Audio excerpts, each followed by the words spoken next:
Howdy! If you follow Middle-Aged Muscle, you know that I hurt my shoulder a while back, and since then I haven't been able to use big dumbbells. And I love pressing big dumbbells, is obvious from my videos. So I considered that now that it's starting to heal and I'm starting to feel like I can press again, I want to go back to pressing with dumbbells, but I didn't feel like my usual rock back motion, right, where I lock them up like this, was low risk enough to start doing that already, because there's always that chance that I'm not going to get them in a lockout position and they're going to come down pretty fast. You've seen that happen in some of my videos too, and that could really exacerbate the tear. So I considered two things. I considered mad spotter hooks, and I'll tell you why I didn't go with those. I didn't think I'd like the way that the hook would feel with, in my hand with the dumbbell handle. I felt like it was anything extra is just not going to feel right, and it was going to, maybe throw off the dumbbell because it wouldn't be weighted properly. And also, when you go to dump them, I couldn't picture myself dumping the dumbbells with the hooks on them, right? In the videos, they show you guys dumping the dumbbells on their ends. Don't do that. That damages the dumbbell. It bends the handles. You can't dump a dumbbell on its end without ruining it eventually. And dumping it horizontally means the hook's probably going to go flying and kill somebody. So I don't think that's a great product. Sorry, Made Spotter. I might try your stuff, because I got to tell you, what I did go with, I also don't like. These are Titan Dumbbell Holders. They're like $100 more than Mad Spotter hooks, and they get nothing but glowing positive reviews on the internet. I feel pretty duped by those reviews. Here's why, right? After you lift off, and I'll get into that in a second, you now have a big giant dumbbell with a big round head that is going to smack the bottom of the holder on every single rep if you're in the same position you're in when you lift it off, because you lift it off from here, right? Now what? Now you either press like it's a decline press. You can't do that. You don't want to do that. Or you got to wiggle down the bench, which is really hard to do. I'm learning how to do that because I do want to like these and I do want to use them.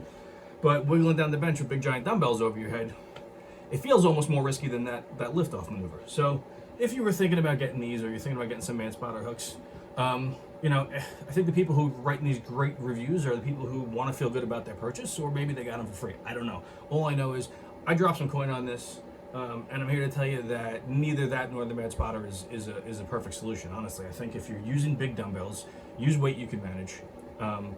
Learn how to do that rock back maneuver like I've demonstrated in so many of my videos, and forget about all this extra accoutrement, because it's not the benefit that you want it to be. And a quick note on re-racking. Re-racking is BS. There's no way, if you did manage to wiggle all the way down the bench so that way you're not hitting these anymore, that you're now going to be able to, after you're exhausted at the top of your press, separate your hands to accommodate how wide and far apart these are, and go back behind your head and get these in here without either A, mangling your wrists on these metal things, or completely ripping out your shoulder, because now you're separating your arms with a fully extended arm and reaching back. To talk about strain on the shoulder, I mean, you might as well just go back to doing the lift off the way you were doing it. So I don't know what purpose they serve. Everybody who reviews these things positively, they're using smaller dumbbells, right? They're managing to re-rack them, which means they're not really exhausted. So I don't think they're getting the benefit out of them that they think they are. If the purpose of these is to be able to lift really heavy dumbbells and get a few extra reps, right, then you're dealing with weight that's going to be way too challenging to re-rack at the end of that set. If you did the set, to exhaustion like you want to do, that's why you got these, right? So you don't waste reps with all your lift-off nonsense. And quite frankly, the method of wiggling down the bench, I think I'm losing a couple reps because I'm exhausted by the time I've done that before I even start pressing. This video has gone on too long already.